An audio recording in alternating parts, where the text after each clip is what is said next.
Thank you. Good morning, Trustee Ayers-Wilson. Good morning. Thank you for being here at the committee meeting. I'll now call the meeting of the Audit and Finance Committee to order. We'll first do the Pledge of Allegiance. If everyone will stand and join me, please. I pledge allegiance to the flag of the United States of America and to the republic for which it stands, one nation, under God, one and indivisible. Thank you, trustees and public. Desiree, if you could certify posting of the Audit and Finance Committee meeting, please. I certify the meeting's been posted in accordance with the law. Okay, thank you. Do we have any public speakers today? We do not. Okay, thank you. We need approval of minutes of the May 10th, 2022 Audit and Finance Committee. Trustee Ayers-Wilson, would you be kind enough and interested to make a motion to approve the minutes? Okay, I make a motion to approve the minutes from last. Thank you very much, trustee. I second. We'll do just a voice vote. All in favor, say aye. Aye. Aye. Thank you very much, trustee. That item passes. Next, review audited financial statements presented by independent auditors.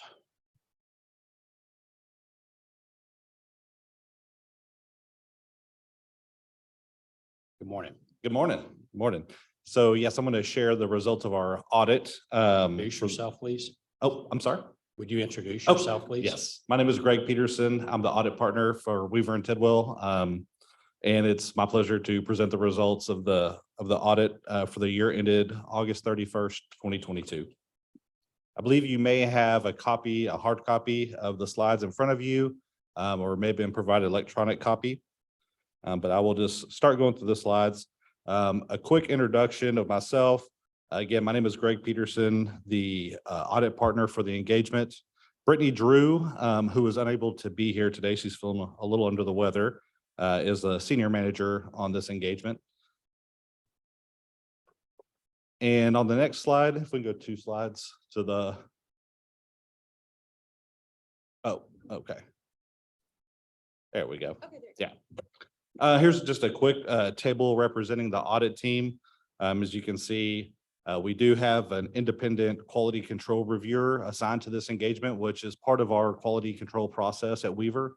That for any of our governmental clients that have federal awards expended, that we have a quality control reviewer look over our engagements. So just an added level of assurance that's provided to our governmental clients. Next, we'll talk about the audit process. So as you can see, kind of the audit process is really very cyclical. As soon as we start the initial audit planning, we roll into our interim field work, then we conduct our final field work. We get the reports ready for presentation to the committees and the boards. And then after that's wrapped up, we start talking to management about what next year's operations are looking like, what current operations are looking like, to see how that might impact our audit plan for the next year. And then we just continue that cycle over the contract period. To talk more specifically about the audit process, so we actually conduct our audit in accordance with generally accepted auditing standards and government auditing standards. So what government auditing standards is, it's basically just an additional level of auditing standards we have to conform to. So we have to conform to generally accepted auditing standards. And then in addition to that, we have to conform to government auditing standards. And one of the key differences between government auditing standards and general audit standards is that GAGAS requires additional training to conduct a government audit. So we have to have 80 hours of CPE every 2 years, and 24 of those 80 have to be specific to government audits, just to ensure that those auditors conducting those engagements are aware of what's going on, the latest standards that affect our governmental entities. So we also performed, in addition to auditing the financial statements, we also conducted a single audit over your federal expenditures. And we performed that in accordance with uniform guidance and the Texas Uniform Grant Management Standards. And then in addition to that, we also do some tests of compliance. So we look at your procurement laws and regulations. We also look at the Public Funds Investment Act. And actually, regarding the Public Funds Investment Act, every 2 years, we actually issue a report on compliance with the PFIA. This year happens to be an off year, so that report's not included.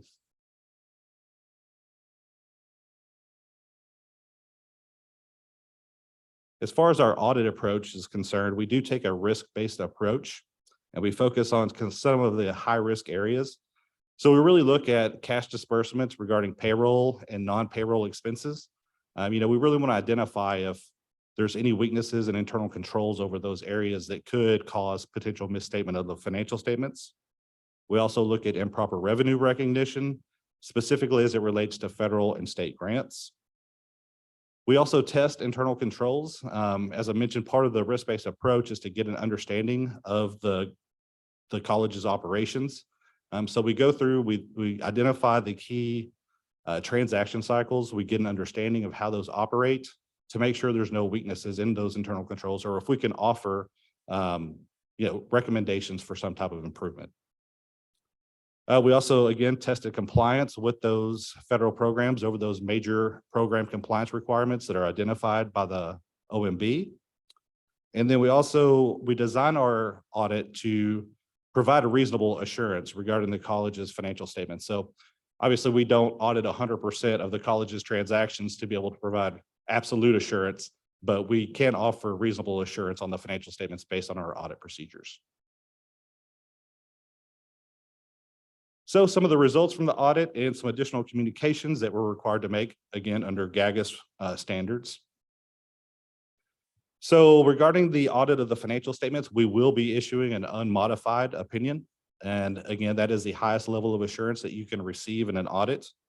Throughout our procedures, we did not identify any non-compliance or internal control findings that required reporting.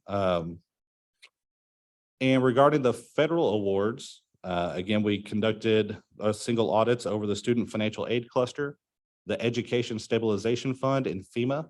The Education Stabilization Fund, you may be more familiar hearing that as HERF or ARPA or ESSER. Those programs fall under this program title. And again, we're issuing an unmodified opinion. We did not identify any material weaknesses over internal controls regarding compliance. We did not identify any compliance issues that required to be reporting either. We also conducted a single audit over your state awards. So that's the Texas Education Opportunity Grant, your TOG grant. We're issuing an unmodified opinion on the state award. Once again, we did not identify any compliance issues or internal control matters.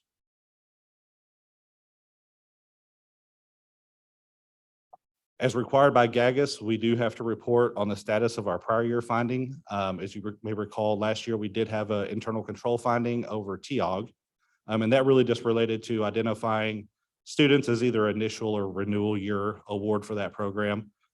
We increased our testing this year, specifically related to this finding, and we did not identify any issues regarding the classification of these students as being either initial year or renewal year.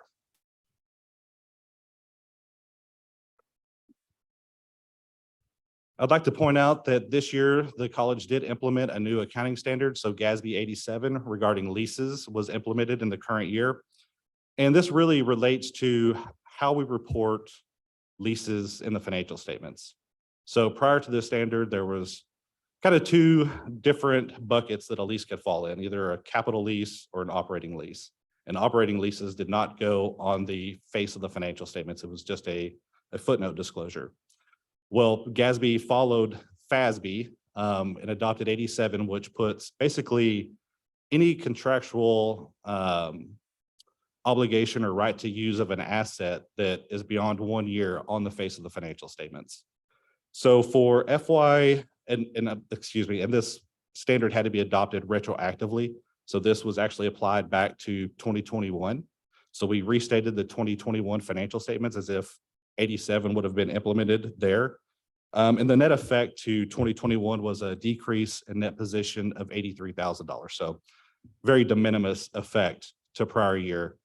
Basically what it did is it, when we look at the FY22 balances, so on the lessee side, we had to put right of use assets on the face of the financial statements that totaled about $12.2 million. But then we also had to record a long-term lease liability for $12.4 million. So essentially, these items net themselves out. It's just a gross up of the balance sheet to put these assets and liabilities on the books. Same thing on the lessor side.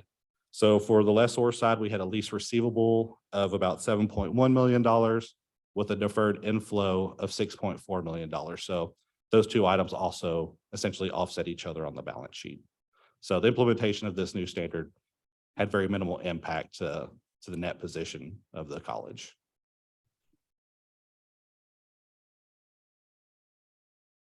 So included in these financial statements are some of management's estimates.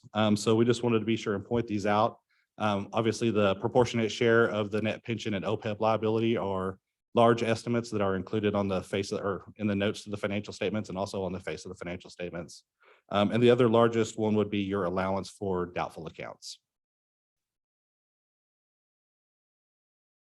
Regarding financial statement disclosures, we do want to mention some of the sensitive disclosures that are included in the financial statements. Again, these relate to some of these significant estimates. So we have the employees' retirement plan, the OPEB plan, the implementation of GASB 87, and any commitments or contingencies that are noted in note 12, which there are no significant commitments or contingencies as mentioned in the notes to the financial statements. Next, we want to point out the following misstatements that we identified during the audit. However, we discussed with management and per our materiality calculations, these findings were, or these misstatements were not large enough to go back and post or make any kind of corrections to the balances presented in the financial statements. So this is just a schedule of past adjustments. As you can see, the net effect of these past adjustments were below 10%. The largest item was the beginning net position at 7.1%. You see a $16 million item on here. Really what that relates to is just a timing of revenue recognition regarding these FEMA grants. And if you've dealt with FEMA before in the past, you know that the recognition or actual collectability of some of these receivables can be very long. And what you're awarded may not necessarily be what you get. So the college actually took a very conservative approach when recognizing these FEMA revenues. GAAP allows you to recognize revenue upon award, which really kind of can create some issues when later down the road you may not receive that and you have to de-recognize revenue. So the college's approach was just, we'll recognize the revenue as we receive it from FEMA. So the college took a very conservative approach. We evaluated the effect, the net effect, if they would have recognized the revenue upon award versus as being received. The net impact was very immaterial to the financial statement. So we passed adjustment. May I interrupt you? I'm sorry. May I interrupt Yes, you? yes. Thank you. Did you mention $68 million? 16 16? million Okay, dollars. all Yes. right. So that's the third line item there, the $16.2 million to the beginning net position. So that's effectively the amount that could have been recognized in prior years. But with the college's conservative approach, they actually just recognize it as they receive it. So the $10.6 million was recognized in the current year, and then the remaining $5 million will be recognized next year as it's received. So some other communications that are required to be made under government auditing standards. Again, just want to point out that none of these misstatements that we identified were material to the financial statements that would potentially mislead any user of these financial statements. We did not identify any irregularities or illegal acts. There were no transactions entered into by the college that did not have authoritative language or guidance available for how to record such transactions. We did not have any difficulties or disagreements that arose during the course of our audit. We remained independent throughout our engagement, and that there was no second opinions asked for by management based on a conclusion that we reached. And that kind of concludes my presentation. I'm happy to answer any questions that you may have. Okay, thank you. Chair recognizes Trustee Ayers Wilson in case she has any questions or comments. No, I don't have any questions. Well, I do. Can I get a copy of this? Because in the thing that Jennifer said, it said Weaver's presentation or whatever, and it didn't have this. So I need a copy of this to take a closer look. we'll make sure you get one. And when Ms. Mott comes to the podium, she can give you her personal assurance. Thank you. Yes, ma'am. I have no questions or comments myself. Excellent. Well, I would just like to say in closing, thank you to Jennifer and Valerie for all the hard work that they put in. You know, we obviously asked for a lot of information. They provided it to us very timely. They give us all the, access to all the information that we need to complete our procedures. So again, thank you all very much. As a member of the audit committee, the things you want to hear are unmodified opinions, no findings. I mean, so you really couldn't have asked for better results from the audit. And I think that goes a lot directly to the hard work that they put in. Good. Thank you. Thank you. Appreciate your presentation.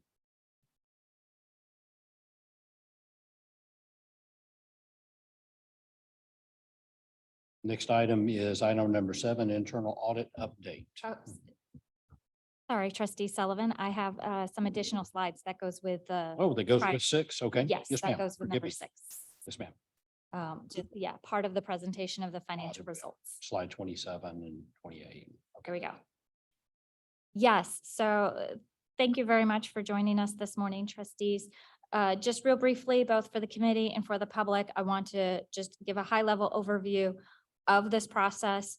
The way this works, right, is it is the college itself that prepares the financial report, specifically the accounting department with Valerie Cott and her team that prepares the financial report. The auditors come in and they review our financial report. And so the report you just heard from them was their opinion as to the accuracy of that report. And as was just mentioned, they did give that unmodified opinion, which is, I agree, very great. And I do want to mention there, just to give a history of this too, of the work that has been done. Going back, so first starting in 2018, we had received 7 audit findings. In 2019, we received 3. In 2020, we received 1, and in 2021, we received 1 finding. So just to give that additional, it's great too, of course, if we have multiple years of 0 findings, but to also see that we have had prior findings that we got addressed, and then this year have 0 findings. I am very proud of the work we have done there. And then from there, I want to add, so with the auditor's opinion of this financial report that we're presenting, I also want to go through with you the financial report itself, right? The auditor's presentation doesn't make a comment as to the relative financial strength of the college and the results of the financial report itself. So that is what I'd like to share with you now, please.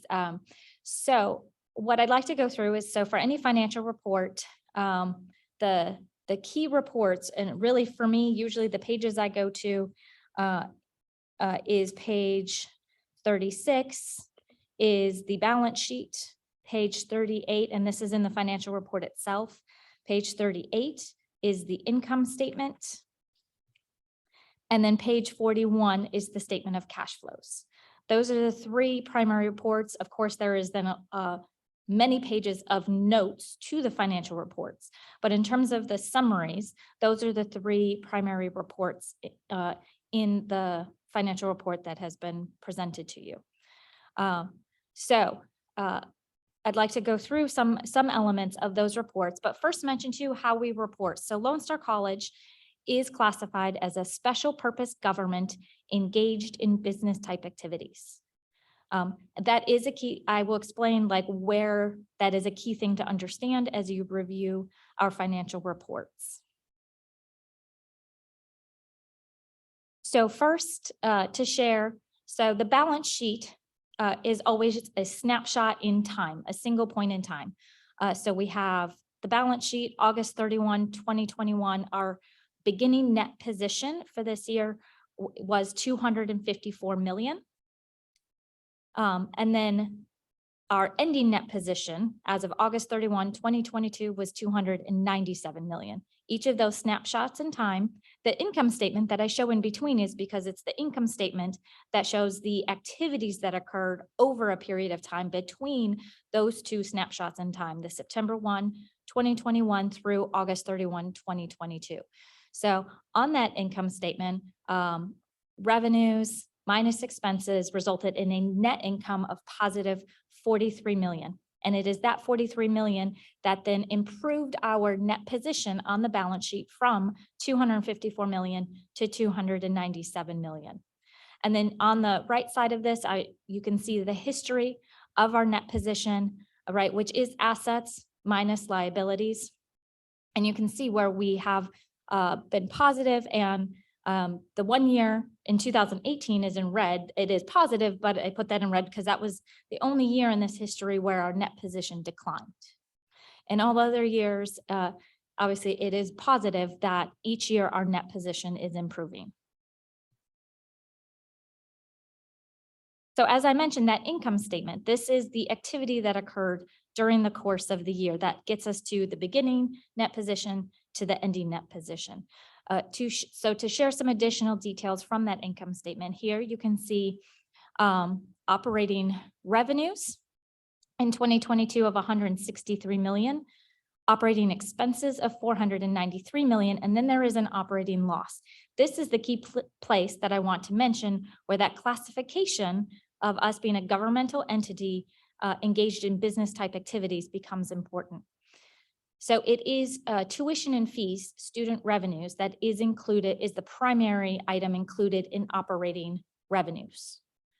What is not included in operating revenues that is key are our property tax revenues and the funds that we receive from the state, because those are governmental revenues, not operating revenues. So what these statements then try to recreate in the operating loss is what would we look like if we were truly a business, not a governmental entity? If we were a business, as a business, our operating revenues are only those tuition and fees. That is what, in that sense, our customer, the students, pay, is that 163 million. But then, of course, we do have all of our expenses. Our operating expenses are 493 million. So in this regard, we do have an operating loss of 330 million. Now, of course, as a governmental entity, though, this is sort of the intention, right? We do rely on property tax revenues and on the state funds to provide an affordable education for students. But so those property taxes and state appropriations shows up in the non-operating revenues. So that's where you see the 373 million in 2022, resulting in a positive net income of 43 million. And so here, the change from 2021 to 2022, you can see that our net income did increase from 32 million in 2021 to 43 million. And that $11 million increase is primarily due to an increase in the operating revenues and then also a slight decrease in our operating expenses. So we did, even though operating loss, even that is a negative, there's a loss there, that did improve by 24 million. And again, on the right-hand side, you can see the history of our net income, which was slightly negative in 2015, but beginning in 2016, we have been posting a positive net income every year since 2016. I do have a question, if you don't mind. Please. Can you give any explanation on the drop in the non-operating revenue for the year? The amount of Increase. operating Yes, revenue. ma'am. Yeah. Wait, the drop in operating revenue? Or Yes, ma'am. 373 million, if I'm reading it correct, for 2022 versus 386 in 2021. Oh, in the non-operating ma'am. revenues. Here. So yes, so you can go look. So if you look at page 38 in the actual financial report, this is now how you can look at the additional detail that goes into this. So on page 38 in the financial report, you can see it's sort of the section 3, about 2/3 down the Right. page of Yeah. non-operating revenue expenses. So there, if you glance here, State appropriations is your Yes. biggest drop. it's 10 million decrease right there. Slight decrease also in non-operating federal revenues. So that would be federal grants. There's a slight decrease there. And those are the two primary drivers. Okay, is that anything we did as a system? Do you think, just on the surface? Not that I'm aware of, but I certainly can even go dig in further to provide a more detailed answer. the numbers net are positive and they're growing, so it's Yes. kind of irrelevant, but just from a auditing or supervision point of view, had felt obligated to ask. Sure, absolutely. So how about this? If you look at it later and you see something that should be brought to our attention, maybe just let me know, please. Okay, How's that? yes, happy to. All right, thank you. Sure.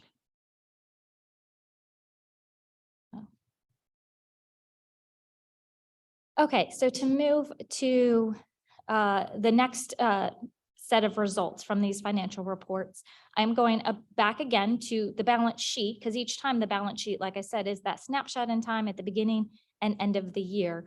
The prior time, it was the income statement of revenues and expenses that I shared as the activity during the course of the year. Here, same format of the presentation, but instead of the income statement, now I'm reporting on the cash flow statement, right? So the income statement does report on an accrual basis when an activity occurs, not necessarily when the cash moves. So the cash flow statement then is important to give that link between what actually happened in our cash flows. And here I will mention too, this is all of our cash flows. Typically, when the board reviews the budget, for example, that is focused on the operating funds. Here, this is all of our cash, that is operating funds, grant funds, restricted accounts. It is literally all of our cash here. So here showing the cash and cash equivalents, we started the year out at 310 million, and we did have a net cash outflow of 40 million, ending the year at 270 million. You can see the history on the right, and part of why this is crucial here is the primary thing that drives our cash flows has been our bond issuances and then subsequent spending of those bond issuances. So in 2014, the voters approved 485 million for construction projects. When the voters approve that, no cash actually changes or happens, moves overnight. What the college does is that is authority from the voters to issue debt. So we go out and we issue bonds for those approved amounts. And when we issue the bonds and sell the bonds to investors, that is when the college then receives that cash from the bonds, and there's a large deposit of cash into our accounts. And then it is over the next subsequent years that we spend that cash out on the construction projects. So you can see where we issued the 485 million in 3 separate series. We issued the first one in 2015. So there you can see our cash up at 263 million. And then it declines in the following year as we're spending it on the construction projects. Then in 2017, again, is when we issued this second series for 150 million. So there you see, again, that increase in our cash up to 256 million. And then once again, the same trend of following that annual net cash outflows as we are spending those bond funds on construction projects. The final series of the bonds, we issued 185 million in 2021. So that's where you see that increase again up to 310 million. That was the last series from what the voters had approved. And so now it is, and that is the entire purpose of this, is now for us to go actually spend that cash on the construction projects. So that is the primary reason for a $40 million net cash outflow this year.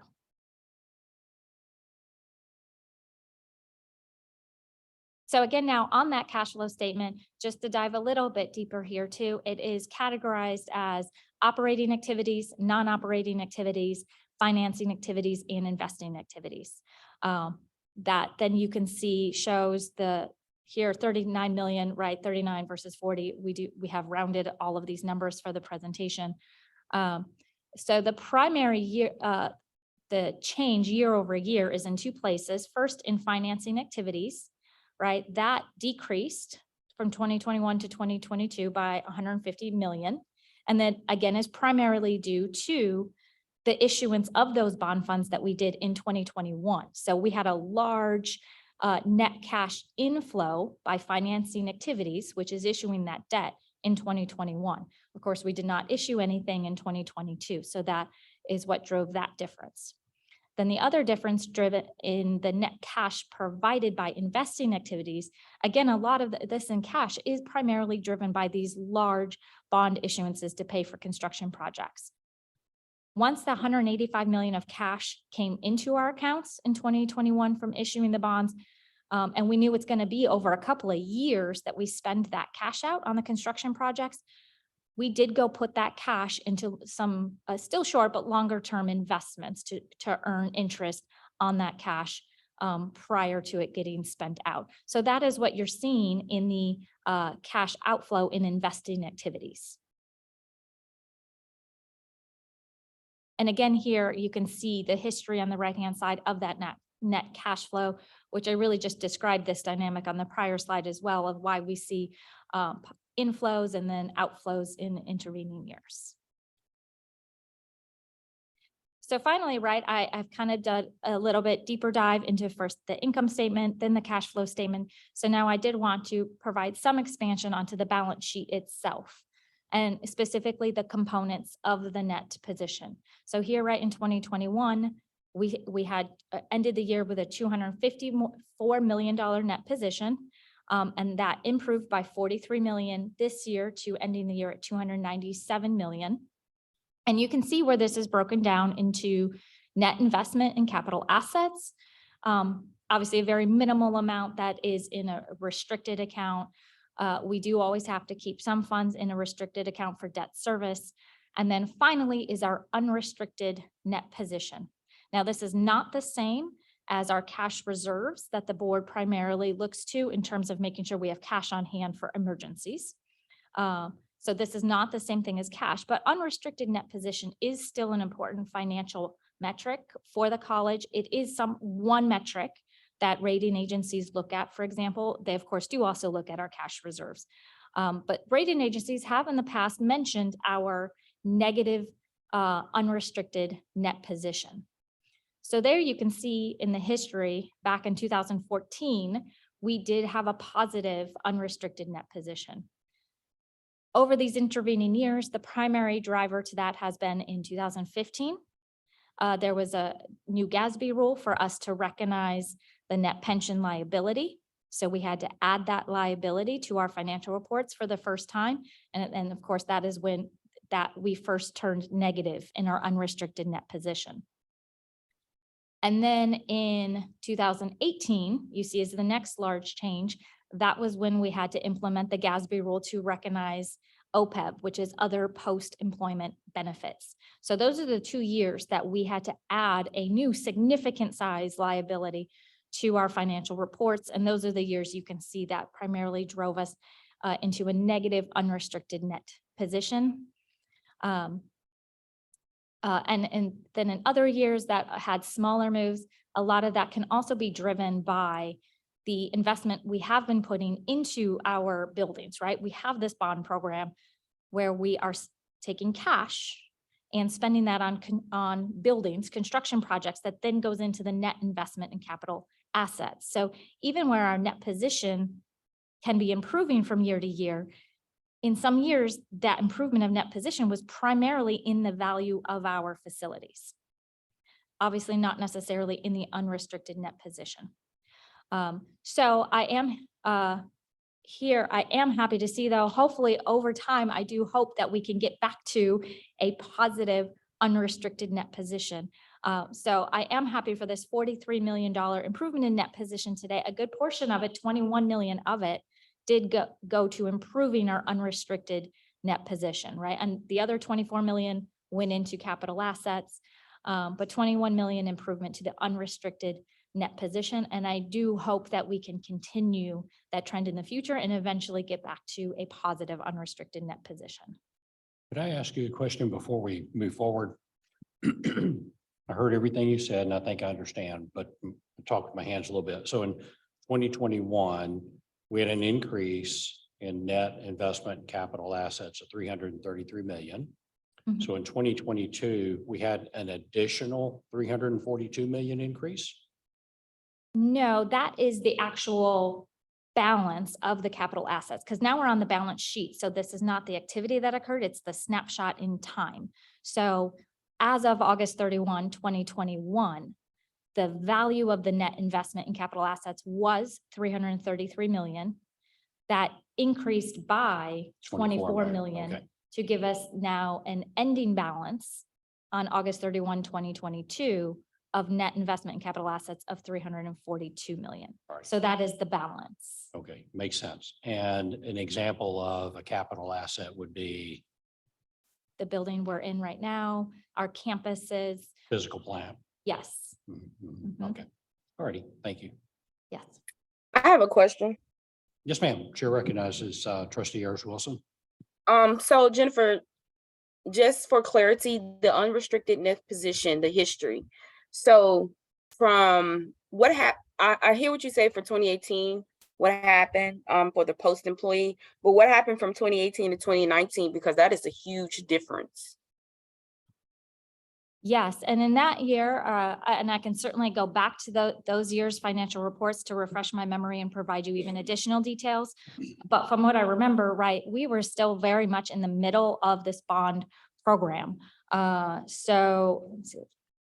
There, I think that's where a lot of these years, because if you remember the prior slides, we still had positive improvements in net position.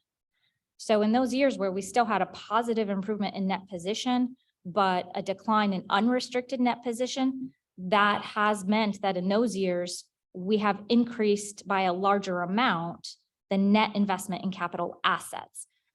Right, we started the bond program in 2015, but that's when you kick it off, right? You have to go through planning and design and then construction before you get to completed buildings. So really it was around 2017 that some of our first buildings began to get completed. And that's once they reach substantial completion, that's when we then recognize those assets. They get moved from what's called work in progress to a capitalized asset on our books. So with the 2017 and then even picking up the pace further in 2018 is when we really start to see the construction projects get capitalized into our financial report, which would be in the net investment in capital assets. Okay. I hope that helps. Trustee Ayers Wilson, is that any other Yes. questions? Oh, Comments? no, that's it.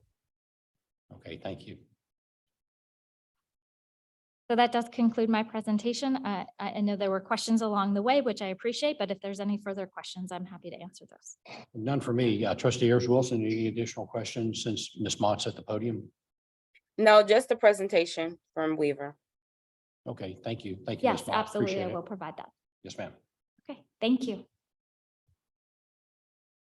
We'll now move to, and this, correct me if I'm wrong, we now move to item number 7, which is internal audit update. Is that correct? Next, okay, thank you. Letty, if you'll come forward, please, and introduce yourself. Good morning. Yes, hi, good morning. Letty Sharpen, Executive Director of Audit and Consulting Services. So thank you for the opportunity to provide you with an update on internal audit activities. So let's see, make sure I get this. All right, so the agenda, we're going to start with some general information on the Audit and Consulting Services Department, and then we'll move on to discuss the status of the internal audit activities for both fiscal years 22 audit to conclude the presentation.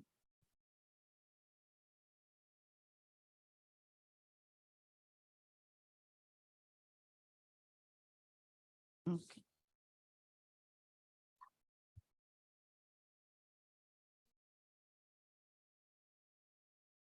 There it is. All righty, so, okay, then I went too far. My apologies here. What happened, Dee?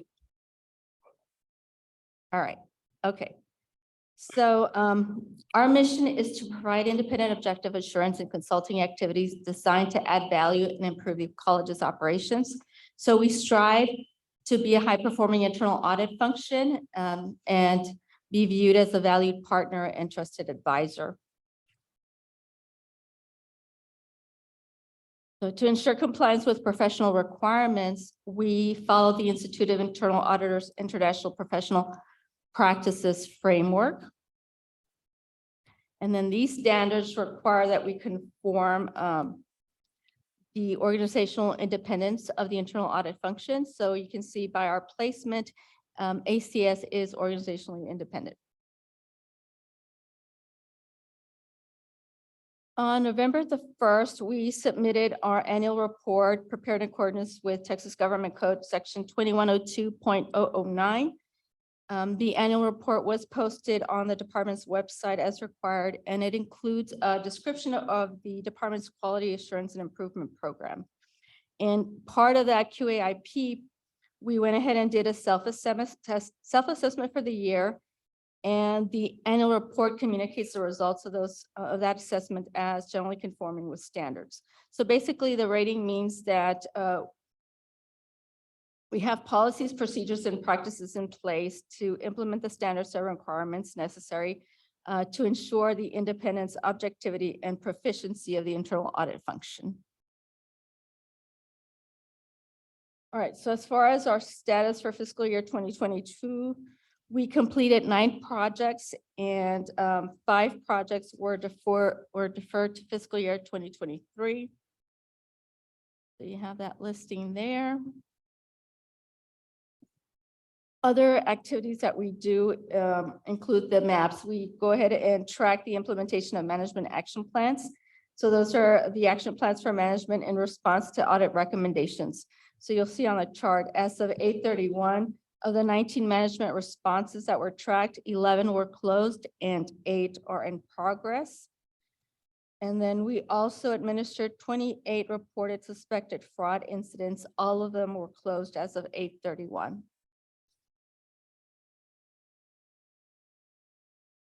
And just a quick update for just current fiscal year information here. We've got 4 projects started, 3 are in planning, and 1 is in field work.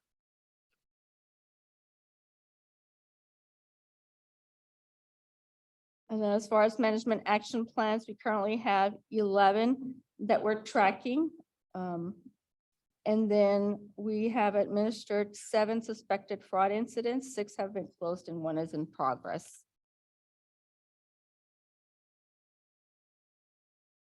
As far as the external audit, we did something similar like we did last year. We went ahead and sent out a short survey to those directly interacting with the external auditors. It was a short 10-question survey, went out to 8 recipients, and the responses indicated satisfaction with the external auditor's performance. Very close to last year's results. And this concludes my report. Do y'all have any questions for me? Okay, thank you, Letty. Pardon me, Trustee Wilson, any questions or comments? Not at this time. Okay, thank you. I have 3 questions, if you don't mind. Could you go back to, I'm going to ask you to go back to certain slides. So slide Sure. 40.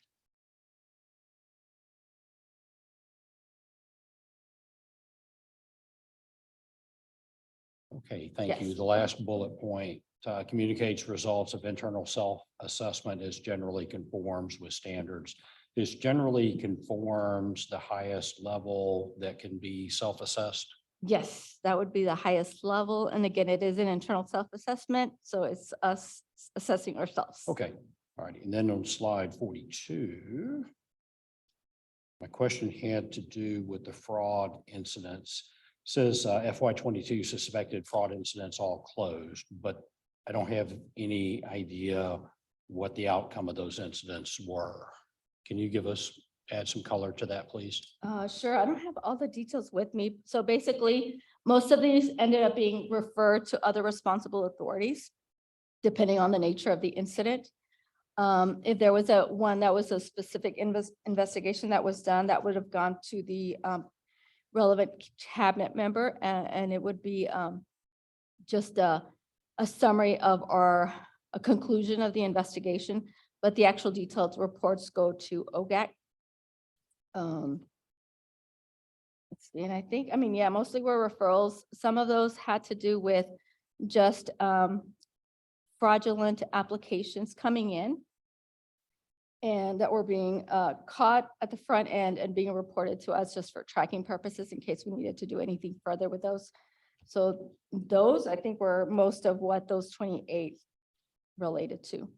But I'm Okay. happy to provide you with the specific details. I mean, I can forward that Well, I would information. just be curious as to what the resolution of each fraud incident report was after you forwarded it to the appropriate person Yeah. or Okay.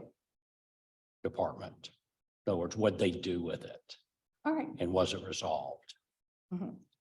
Yeah, Thank well, you. actually, part of the process is, depending on what the incident is, the nature of it, we do have a process where we require folks to kind of communicate back so that we can close the loop on all of this. Okay.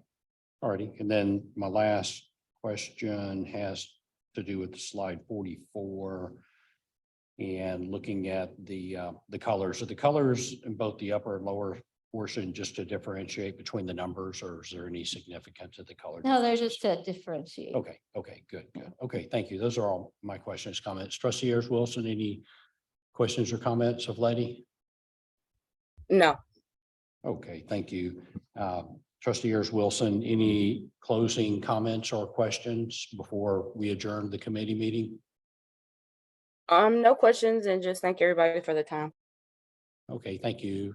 Anything additional from Weaver? No. Okay, anything additional from Mott? I would just say again, huge thank you to the accountants and salary pot for the tremendous amount of hours that they put in year long, but like the whole year to have these financial reports. Okay, good. Thank you. Trustee Ayers Wilson, she just thanked everyone involved for the year-long work that they did putting all this together for us. Okay, Desiree, may I adjourn the meeting?